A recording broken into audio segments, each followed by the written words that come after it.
All right. Good evening and welcome to the Utopian Cafe for Wednesday, October 20th. Excuse me.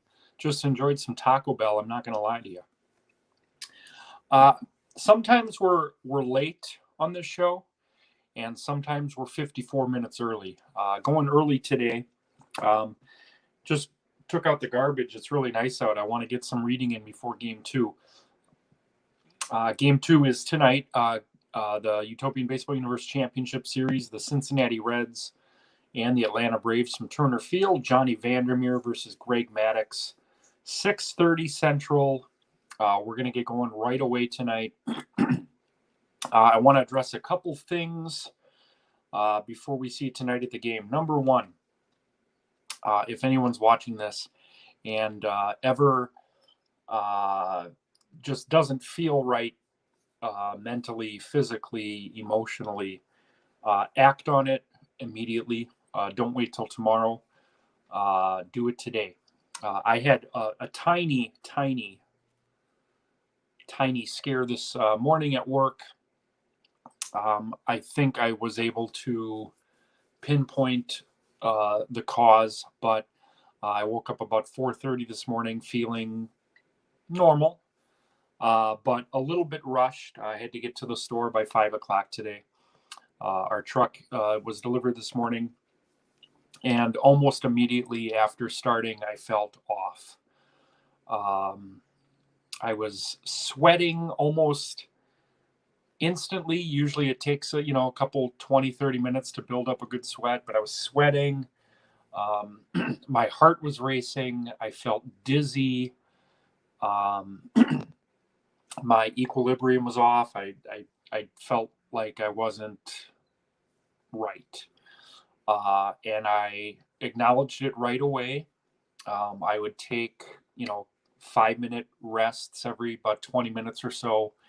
And then about 2 hours in, uh, just short of 7 o'clock, it started to get a little bit worse. And a friend and coworker acknowledged it and just said, "Go home. We're worried about you." And I was worried about myself. So I walked home and slept this morning. And now I feel fine. Like nothing happened. What I think it was a combination of a couple things.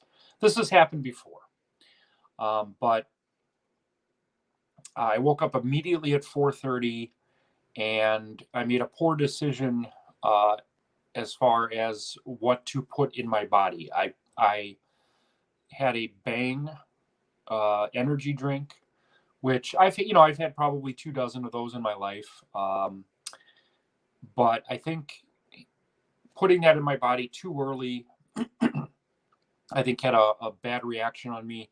Number one. Number two, I only got about 4 hours sleep last night. October is one of those months where my mind is all over the place creatively, trying to create content for this group. Um, I'm actually already creating 2022 stuff. I've got a new collaboration with Stan Phillips, and we're working on stuff for November 10th.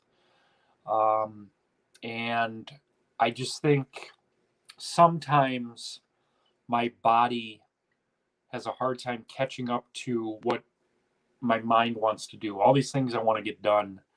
And because of it, I'm not sleeping as much as I should, which is stupid because you guys bought me a bed and it's fantastic and it's great. But I was up late last night, and I actually made a list today. I need to drink more water. I need to eat better.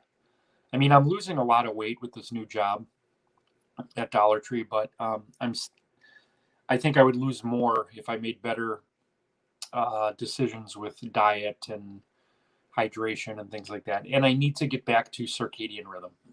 And if you're not familiar with what that is, it's basically going to bed at the same time every night, getting up at the same time, preferably 7 hours. Your body functions better when you practice circadian rhythm.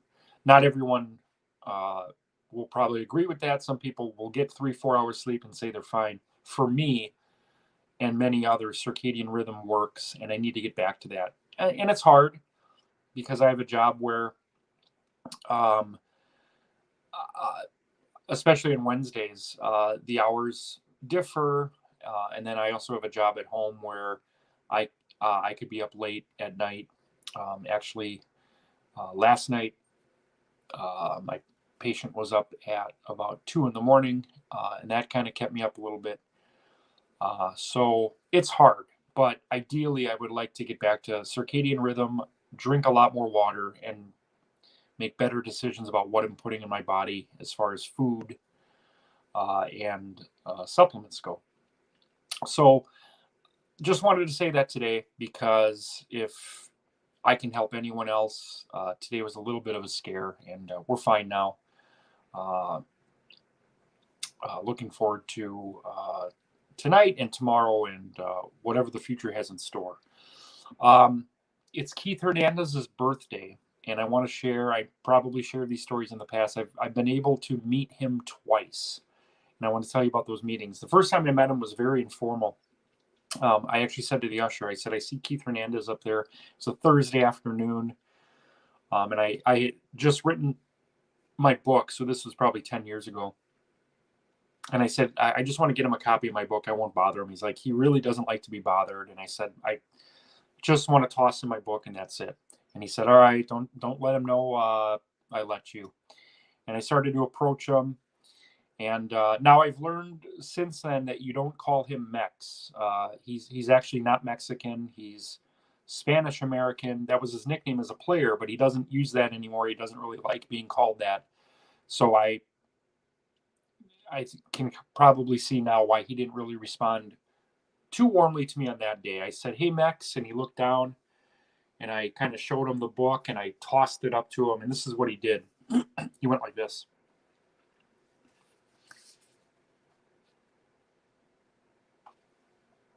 And then he walked away, and he probably tossed the book. I don't know. No conversation, but that was it. And then about 3 or 4 years later, maybe 2 or 3 years later, I had the privilege of being given a press pass for a Brewers-Mets game. A friend of mine named James and I had a mutual friend, Josh Lewin, actually used to work for the Mets. I think he still works for the San Diego LA Chargers. I'm not sure, but I was a guest of his in the press box. So I got to meet Gary Cohen, Ron Darling, Bill Schroeder, who I met later in the year, and Keith Hernandez. I actually went into the booth right before the game. And I said, well, I actually have met you before. I tossed you a book a couple of years ago. And he immediately nodded. So he remembered it, and maybe he still has it. I didn't ask him if he read it. That would have been heartbreaking if he said, no, it's just a big beverage coaster for me. But he was really nice. And I asked him, I said, I've always wondered this. I understand you and Bob McClure were friends growing up. I think you may have either went to the same high school or competed in high school.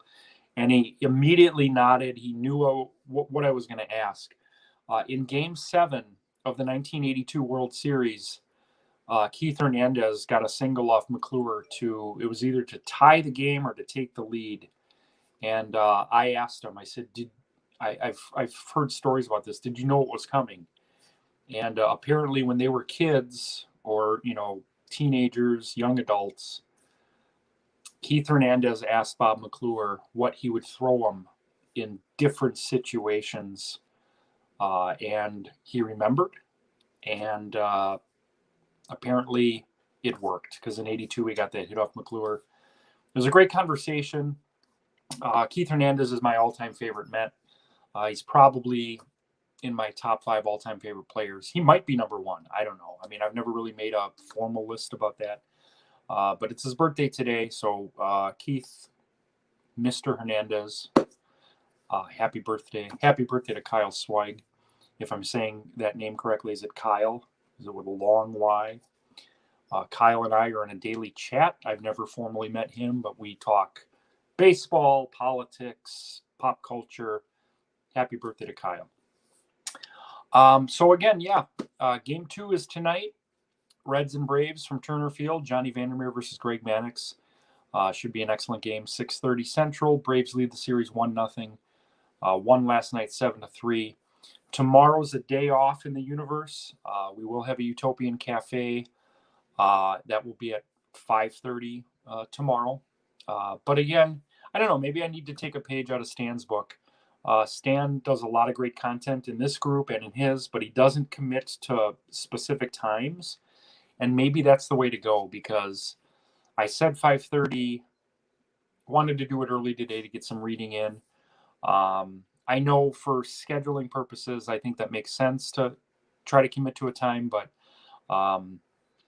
not sure going forward. But I will let you know, and I think I mentioned this yesterday, October 29th, which is a Friday, will be the last cafe for about 2 weeks. We're going to go on hiatus for 2 weeks. We've got some big things planned for the 29th. On October 29th, Stan Phillips will be here. We're going to make some announcements about our collaboration. I'm also going to share the 2022 opening day schedule. Might even give you some more goodies as it relates to the schedule for next year. The entire schedule will be unveiled probably in December. And then we're going to talk about what's coming up in the off season. And then our first show back, which I believe would be the 15th, I think, November 15th, we're going to make an announcement as to how we're crafting 2022 rosters, because you guys are going to have a say in that. We're going to have a theme for the big additions. Last year we added the Negro League Hall of Famers. 2022 we're going to have a theme, so we're going to announce that. So we have a lot of great things. There's going to be a lot of great off-season content, trivia, roundtable discussions, having a catch with Joey Buckholz, debuting Tuesday, December 7th. And on the 29th, I will announce the first 4 guests. Those 4 shows have been booked. I'm going to reconfirm with 2 of the guests just to make sure that those specific dates work for them, but very excited about the things that are coming up. Again, so we'll see you at 6:30 for game 2. Again, if you're having any physical, mental, emotional issues, please address them today so that we can get better together. Everyone have a great night. We'll see you at 6:30 for Reds Braves.